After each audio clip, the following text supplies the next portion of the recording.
Over the past 20 years or so, Marvel has taken the superhero world by storm, with a little bit of DC sprinkled in there with Dark Knight Trilogy and the very divisive DCEU. But those two brands are the main two that people think of when they think of superhero movies. They're always battling it out. People are always arguing which one is better. Are you Team Marvel? Are you Team DC? And I think because of that, a lot of other really fun and interesting superhero movies have fallen under the radar. One such movie, in my opinion, is Sky High. Now, this movie's almost 20 years old, and I have so much nostalgia for it. I remember seeing it in theaters for the first time on accident because we were there to see something else that ended up being sold out. I've never been able to figure out what it was. It was me, my brother, and my parents, and I saw the poster, and I'm like, hey, let's see this movie Sky High. It looks pretty cool.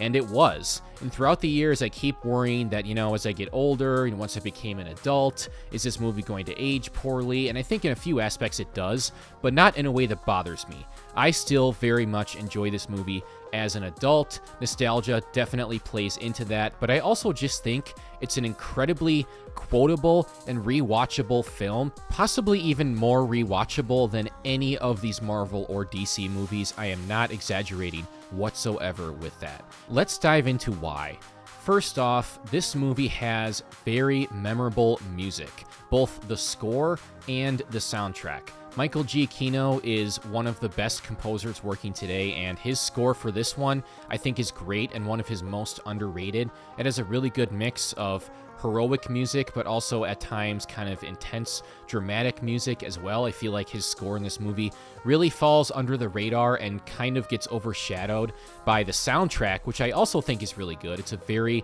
80s soundtrack, and I wasn't alive in the 80s, but it's a time that I feel like I would have enjoyed and I wish that I could go back to and experience for myself. Granted, these are not the original versions of those songs. However, because of my nostalgia, I was 8 years old or 9, I think, when we saw this movie, I prefer some of these versions that were in the movie of these songs over the originals. For example, I prefer this version of Voices Carry, which is by Vitamin C, and I always get a ton of crap for that, but I just cannot let that nostalgia go, and this soundtrack is a huge part of why I keep coming back to this movie. Let's talk about the cast, because this cast is phenomenal, and a lot of people, including myself, didn't even really realize how great this cast was at the time. I mean, of course, people like Kurt Russell and Bruce Campbell and Linda Carter were big, but I didn't realize that, being as young as I was at the time. Plus, you have people that ended up becoming bigger stars as they got older, such as Mary Elizabeth Winstead and Danielle Panabaker. This movie is filled with awesome actors playing their characters to perfection. Michael Angarano, I hope I said that right, I've always struggled with his name, is great as the main character, Will. He's a kid who's afraid that he'll never live up to his expectations, that he will never get his powers, and then once he does, that makes him pretty cocky and makes him make some decisions that were not great. Then, by the end, he realizes what's really important. I think it's a really good arc for this character. It's not a super unique one. We've seen this kind of thing before, but I thought it was really well done, and I thought that Michael plays it really well. He is a total dork, which makes him very relatable for me. Swinging on the light pole is something I would totally do, and there's a great moment with him looking through the book and finally discovering that Sue Tenney is Gwen. It's honestly a chill-inducing moment in the movie. A really good twist that I will talk about a little bit more later. But you have Kurt Russell as his dad, Steve Stronghold, who is just great. He totally understood the movie that he was in. He is so charming and helpful, but also a little tough when he needs to be, although honestly, I'd say that his mom is tougher than he is. He's honestly a little bit too easy on Will, especially when he gets his powers and stuff and lets him in the secret sanctum, but he honestly seems like a really cool dad and totally fit the movie. Kelly Preston, rest in peace, is also really, really good as Will's mom, and I don't feel like she gets enough credit in this movie. Also tough when necessary, but gives some really good advice and can be really nurturing. She is the voice of reason. One of the best quotes in the movie, not like a funny one, there's tons of funny quotes in it, but a very resonant quote that's important came from her, and that's that People make mistakes, Will. That's what high school's about. Heck, that's what life's about. Very, very good quote. Simple and cliche, but totally effective. Layla is also a favorite of mine, and I have grown to like her more and more as I've gotten older and watched this movie throughout the years. She is kind, compassionate. She is honestly a character that, as a hippie leftist myself, I totally love and relate to. I love the commentary that she gives on the hero sidekick thing, calling it fascist. Hell yeah, totally agree with that. I have grown to like her more and more throughout the years. And Will is so lucky to end up with her. Didn't realize it at first, but of course he does by the end. And I feel like the audience goes through kind of a similar arc because, we fall for Gwen just like he does, especially as kids. So it all makes total sense to me. I love the moment with Layla and Will on the roof with the music playing. One of my favorite character moments in the movie. I will sometimes just watch that scene separate from the rest of the movie. And I still have a huge crush on Danielle Panabaker to this day. Gwen, as I mentioned before, is a character that is played very, very well by Mary Elizabeth Winstead. She was young. She hadn't gotten that big yet, but we certainly realize while watching this movie that she is incredibly talented. And as I said before, I totally understand why Will fell for her. I mean, I certainly did when I was watching this movie for the first time. I imagine that a lot of kids watching this movie for the first time felt the same way. I mean, she's the cool, cute senior girl that makes him lose sight of what he already has, what's in front of him, what's really important. We would have done the same thing. Let's be honest. And of course, they get paired together in class. Her being the villain was a fantastic reveal. It might seem like it's fairly obvious when you're watching this movie as an adult, or especially rewatching it. There's a lot of teases throughout. However, when you're watching this as a kid, you're kind of in the same boat as Will. You're just so in love with her that you just can't even fathom the idea that she could possibly be the villain. It doesn't even cross your mind. They tease the idea of this big villain being present throughout the movie, but you never think for a second that it could possibly be her. However, you do pick up on a few things on rewatch, such as the Sue Tenney conversation when they're all looking through the book, her, Will, and Will's parents, and Steve says some things about Sue Tenney being weirdo, and she just kind of has this look on her face, doesn't really have much to add. That was a giveaway, and of course, things start to get pretty suspicious during the party, and the change on her face when she asks Will to go get her, I believe it was a cream soda. I'm not 100% sure about that. I think it was Diet Cream Soda. But either way, the change on her face from the smile to just this like evil look, you're like, oh wow. Yeah, she is not the person that we've been led to believe that she is throughout this movie. And she played the party perfectly. She's incredibly manipulative. I wish there was somewhere we could go to be alone. That was a brilliant move on her part. She knew about the secret sanctum. And again, if we were in Will's position, we would probably do the same thing. He felt really bad about it by the end, but it was an interesting part of his arc for the movie, and she just played all of them for fools. Another line that gets said at the end of the movie. I'm pretty convinced that she sent that guy in there to look for the bucket or whatever so that she could find somewhere for them to be alone. Very, very well done. She had a plan for all of this, and it played out until the very end to perfection. And this is also, by the way, my first time realizing that Patrick Warburton voices Royal Pain in costume. And I don't know why it took me this long to realize that, because I've seen this movie so many times, countless times. I watch it almost every year. But this is the first time where I'm like, that voice sounds kind of familiar. Is that Patrick Warburton? And then I looked it up, and it was. So that was a cool little realization. I feel like even with simple movies like this that you've seen so many times, there are always little things that you will pick up on as you watch it more and more and get older throughout the years. War and Peace is another really good character. First of all, just such a cool name. I mean, obviously it has a meaning to it. They gave him that name on purpose. He's got a grudge. I get it. Look, I mean, his dad was put in jail by Will's dad. I totally understand him being angry, and he has a nice arc in the movie too. Again, fairly cliche, but also very effective. There's a nice character building moment when they did the Save the Citizen, also with a funny line in there, by the way. Remember when we used to use real citizens? Will saving him and then throwing him at the citizen was a really cool move and a nice character building moment for both characters and for their relationship. He was also really nice to Layla when he sees her at the restaurant and then agrees to go to homecoming with her. So by the end, you end up liking him a lot, and he's kind of a charming dude. He ends up becoming, like Will says in the end, from my worst enemy to my best friend. Zack Attack is another side character that's just really, really funny.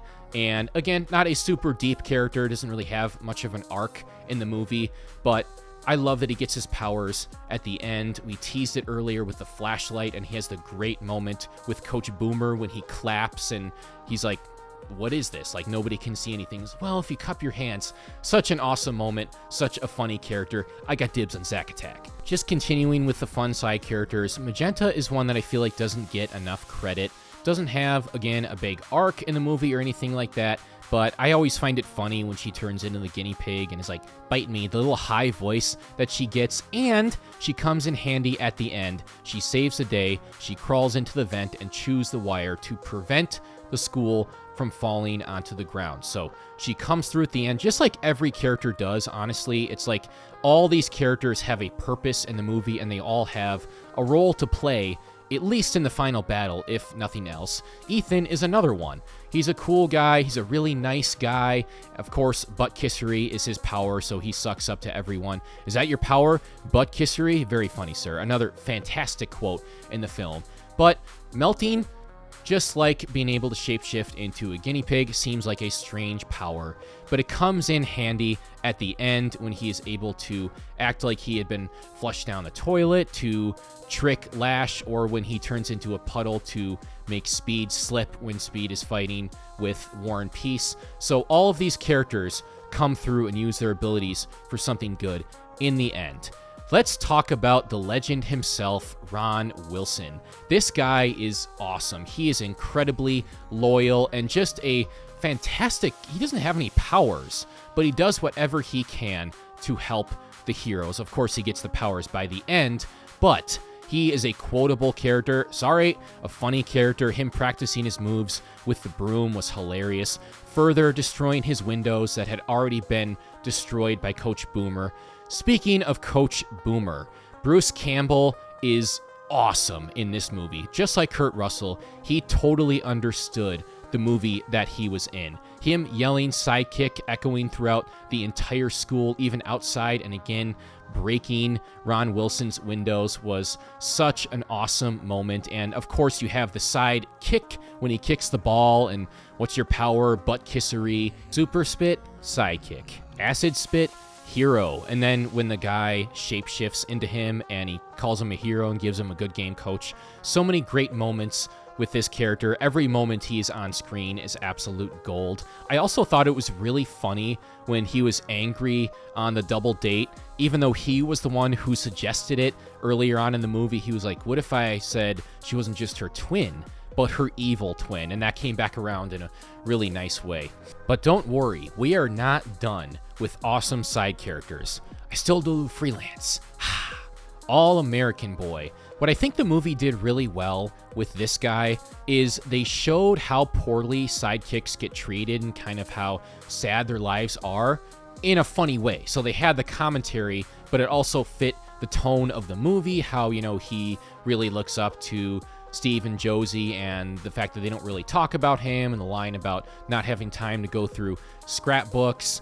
Love all of that, and I love him teaching all of the characters how to get dressed, and then Zach runs through and is still in his boxers. It's a nice, funny little moment in the movie. So I really like what they did with this character, and of course, by the end, you know, he gets his recognition by Steve and Josie, and he kind of has a similar kind of parallel arc to the sidekick kids in the movie. So I thought that was really nice.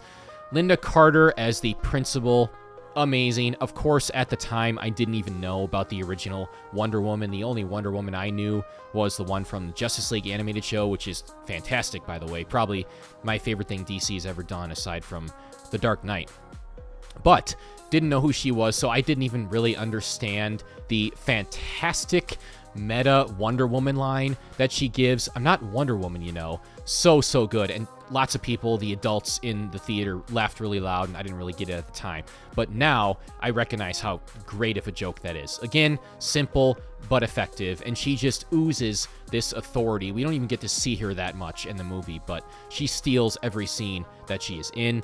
Speed and Lash are the side villains of the movie, and I think that the movie does a great job of making you hate them. These guys are just assholes. They're bullies from the first scene. They pick on Ron Wilson, who again is like the nicest guy in the movie. That's a good way to make you hate some people. Of course, they pick on Ethan as well, and he gets their revenge, which was a fantastic moment in the third act. I always also forget that they started the Will and Warren fight. The first fight that they have in the cafeteria, where Will realizes that he has powers, was started by Lash because he tripped Warren. So these guys are always trying to start some stuff. They are always instigating. Same with Penny.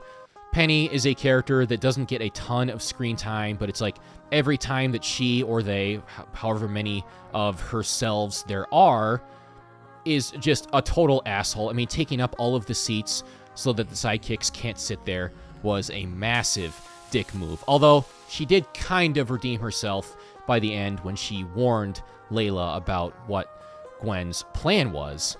There are lots of funny little moments in this movie that I haven't even mentioned yet that just make it all the more entertaining and memorable, such as Will's bed breaking when his dad throws the plate at him, Zach, quote-unquote, glowing during power placement. I'm doing it. Dropping a car on Will, which was absolutely wild for Coach Boomer to do. I mean, that could have literally killed him. And then, of course, he sends him flying because he thinks he's going to fly. A totally insane and dangerous, but also hilarious scene. The nurse lady hitting herself on the head. Oh. All-American boy throwing his drink on the ground during the Will versus Warren fight. I'm on it. Will and Steve both hurting each other's backs when they hug each other. What an awesome moment. Will running through the wall during the third act. Zach and Ethan both screaming into the vent, like taking turns. It's such a high-stakes moment, but the movie does not miss a chance for a joke. And again, it totally fits the tone of the film. Zach deciding not to dance because Magenta didn't want to, then dancing with her later because she wanted to. Totally whipped, and honestly, I respect it. The movie is insanely quotable. I quote this movie constantly with my parents just in everyday life, and we have done so ever since we saw it when it first came out almost 20 years ago. I have already mentioned some of the quotes, but I'm just going to rattle off some of the other really good ones that I will use in my normal life. You're in luck. This is a situation, and I'm demanding it. Side by side. By side.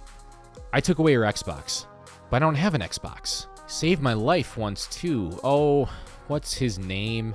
Sonic Boom tried Gym Teacher Man, but you will. He's super strong, and they really pronounce the G there. It's almost like a K. He's super strong, so I always say it like that in real life. You do not dump me, not the night before the dance. Sorry, Gwen, I just did. You're dumped. You must have been a real jerk, because no matter what I do, I can't get them to stop talking to me. Daddy's little girl. Oh my god, I made out with an old lady. There's only one person authorized to transport superheroes, and that's Ron Wilson, bus driver. And I'm Ron Wilson, bus driver. Whatever you're teaching them, keep teaching them it. If this movie isn't the most quotable movie of all time, I don't know what is. I damn near use a quote from this movie every single day. Random side note, but The Secret Sanctum is just really cool, and when I'm in the theater watching this as a kid, I'm like, man, when I get older, I want to have one of these. When I build my own house as an adult, I want to build a Secret Sanctum because that would just be the coolest thing ever. Of course, the logistics of that don't really make sense, but at the time, I didn't care. The third act is incredibly entertaining and satisfying. You get a lot of good moments in there. The Royal Pain reveal was fantastic. Again, as a kid, you don't really see it coming. You get her plan to where at first you're like, why is she trying to turn all these heroes into babies instead of just killing them? What she actually wants to do is start a super villain academy from scratch using the baby heroes. That honestly is a pretty damn good plan, and it would have worked if it weren't for that meddling Will Stronghold. Zach finally glowing, both so that they can see in the vent and so that Will could see him from outside the vent and open it for them. Ron defeating Gwen's dad was an awesome moment. Ethan finally getting revenge on those assholes, Speed and Lash, both at different times, both incredibly satisfying. The score, like I mentioned before from Giacchino, is very dramatic in this third act, and I think it totally fits. Layla finally using her powers was an amazing payoff. Talking throughout the entire movie about the stupidity of the hero sidekick distinction and not wanting to use her powers for violence, and she finally does, and her powers are awesome. She is so badass. What an amazing moment. Of course, you have Magenta crawling through the vent and Zach making a comment about those cute little legs, and her saving the day by chewing the wire at the same time as Will saving the day by flying under the school and preventing it from falling on top of that house of that nice couple that they just bought. Will versus Gwen is great, and of course seeing Will fly for the first time, we think for a second that he might be dead. Of course, in a movie like this, that's probably not going to happen, but him finally flying in that moment was a fantastic payoff. Of course, you have the sidekicks and now deemed heroes getting the award instead of Steve and Josie. I thought that was a really nice moment. Again, kind of completing the arcs of all of the sidekicks at the same time as All-American Boy. That was really nice. Zach and Magenta finally dancing, Will kissing Layla in the air. Of course, all with great music in the background. What a fantastic way to end this movie. Ron falls into a vat of toxic waste, which is just so amazing, and another thing that they set up perfectly earlier in the movie. My girlfriend became my archenemy, my archenemy became my best friend, and my best friend became my girlfriend. What a fantastic ending to this incredibly entertaining film. Look, I am not going to say that this is a perfect movie or that it's a masterpiece or like a top comic book or superhero movie of all time. Of course, I'm not going to say that. The effects are pretty dated, especially Larry. Every time he turns into the rock guy, it really takes you out of it. But honestly, that doesn't really bother me, because what I do think this movie is incredibly entertaining, incredibly memorable, incredibly quotable, and incredibly rewatchable. It's a film that I could watch over and over. Nostalgia definitely plays heavily into it, but I still enjoy it so much as an adult. And if you have not seen it, please go watch it. It's a highly entertaining superhero movie that will really take you back to those 2000s vibes that I definitely have a ton of nostalgia for, because those were my formative years, and I come back to this way more often than I do most other comic book movies. That doesn't necessarily mean that it is better than those, but it's one that I just watch more often. If you have seen it, drop a comment below with your thoughts on Sky High. Do you love it as much as I do? Did you watch it later on in life and maybe you don't have as much nostalgia? I would love to start a conversation about that. If you made it this far, thank you so much for watching. Like the video, subscribe, hit the notification bell to get notified when I post a video. Stay tuned. I got a lot more fun stuff planned. And remember, we are all heroes.